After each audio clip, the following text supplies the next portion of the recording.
the best way to get your first few clients is not through cold calling, but just through leveraging the people that you already know. In this video, I'm going to be showing you the exact strategy that I'm using to get my first few clients and start getting those testimonials and building a portfolio.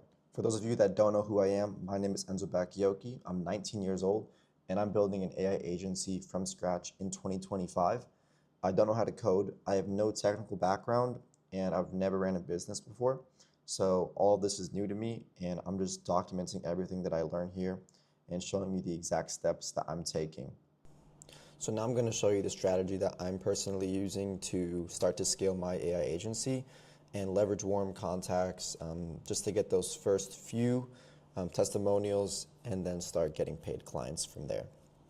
So I did not start with cold DMs. I started with this spreadsheet. I'll be going more into this spreadsheet in a bit. But the key thing I want to note here is that your next client is probably already in your phone. Your next client, your next maybe free client, or next paid client is somebody who you have already talked to, who you've already built some sort of connection with. And yeah, I mean, all you have to do is just reach out, most likely. So here's what I'm leveraging warm contacts to start my agency. So I built this little, or just made this little diagram that goes into the difference of those cold, warm, and hot.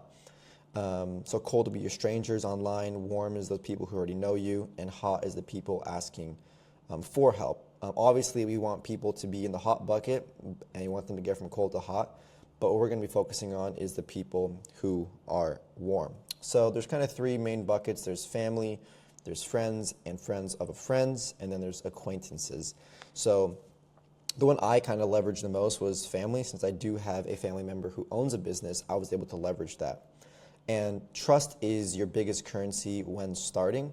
If you have any level of trust built with somebody and you want to reach out and offer them to do something for them, they're much more likely to respond than if obviously there's no trust. And that's pretty straightforward, but I thought I'd mention that. So yeah, this spreadsheet, this is what I'm personally using to keep track of warm contacts. And also, this one in particular has a really cool feature that gives you a priority level.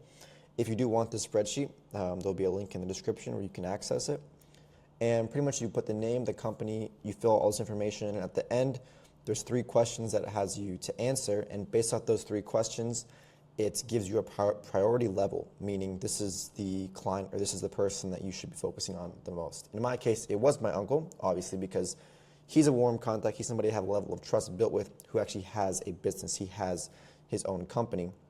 So going to him, I already have direct access to that in a sense. So priority level 10. So that's the one I started to focus on. And the whole point of this is to figure out who can I help the fastest? Who do I have the easiest or the quickest way to start to help them? And yeah, in my case, that was my uncle. So how do you reach out? So once you figure out who these people are, the priority level, how do you reach out without sounding salesy? So I kind of broke it into 3 steps. So the first one is you want to have a personal connection. You want to sound friendly. You don't want to just get straight to the point. The second would be you want to observe. You want to kind of show something that you kind of notice that they may have problems with, or people in the same genre or niche they have problems with.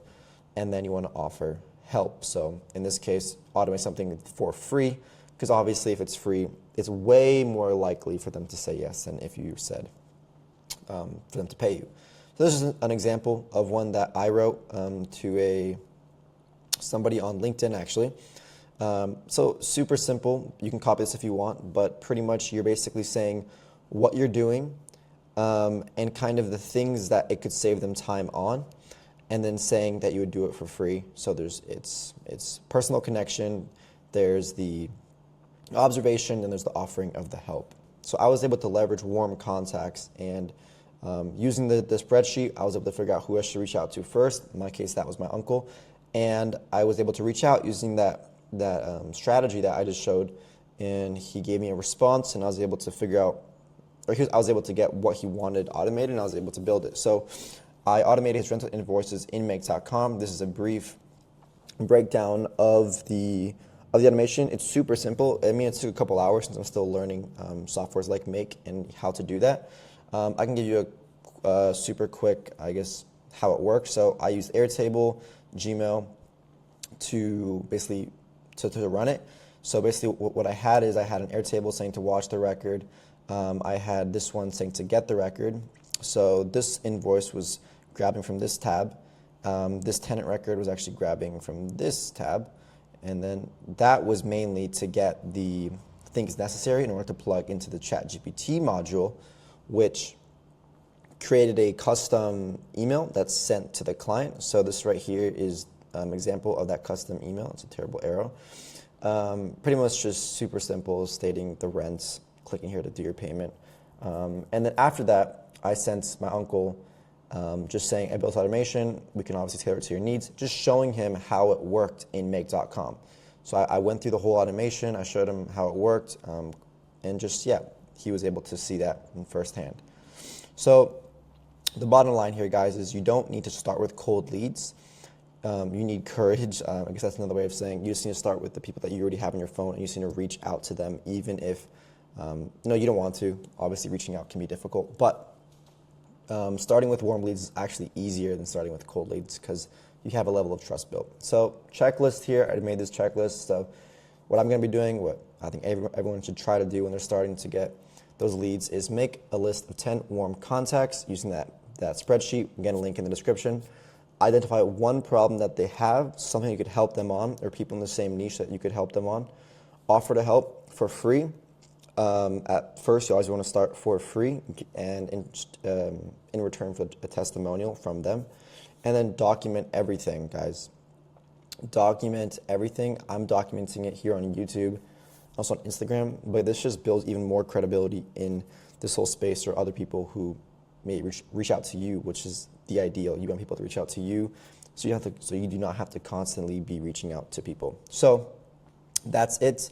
And yeah, I'm going to be posting more of all the things that I learned, these kind of ideas and things I'm taking advantage of while I'm starting my AI agency. So if you do want to follow this journey and learn with me and also maybe help me out too, because I am super new in this space, yeah, just subscribe and I'll be showing everything that I do learn. So I hope you learned something new in this video, or at least were able to see kind of the steps I'm taking in my journey. And yeah, if you do want to see more of this type of content, subscribe, hit the like button, comment, all that good stuff. And I'll see you in the next one.